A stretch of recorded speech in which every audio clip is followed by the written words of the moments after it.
President Trump tweeting about the migrant crisis at the border a short time ago, saying, quote, migrants at the southern border will not be allowed into the United States until their claims are individually approved in court. We only will allow those who come into our country legally. Other than that, our very strong policy is catch and detain. No releasing into the U.S. All will stay in Mexico, and if for any reason it becomes necessary, we will close our southern border. There is no way that the United States will, after decades of abuse, put up with this costly and dangerous situation anymore. Meanwhile, curiously, Mexico is pushing back on reports of an asylum deal, the country's incoming government saying there's no real agreement in place.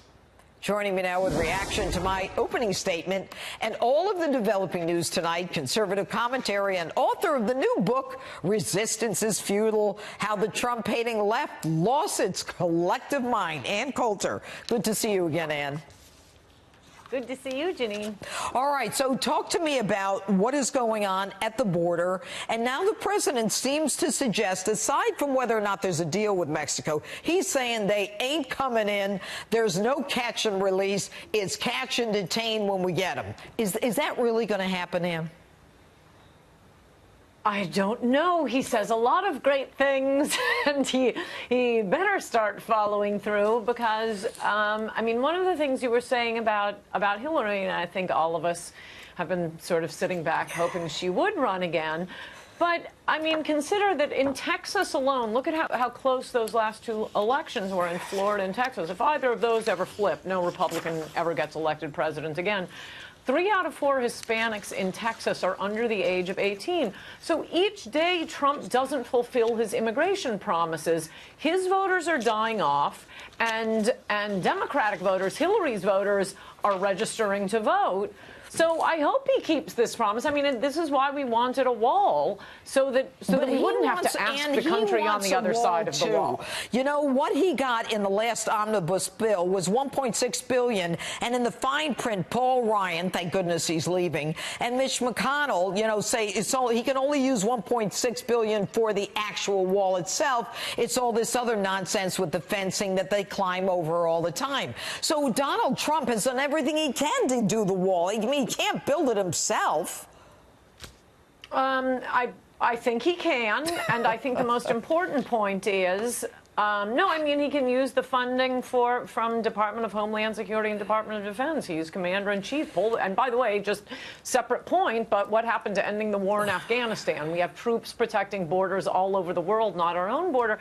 But the most important point is... But he's moving the military to the border. I mean, he can't do anything else. He has indicated he's going to close the whole southern border. No president. I mean, they've sent the military to the border. Bush did and Obama did. But I've never seen anything as focused as we are right now.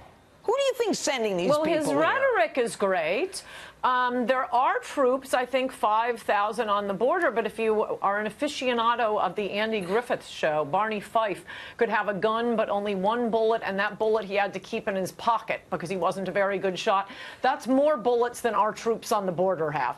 Well, they're not allowed to use it because Trump is, you know what the legal requirement is, posse comitatus. I mean, he is doing everything he can to have them back it up.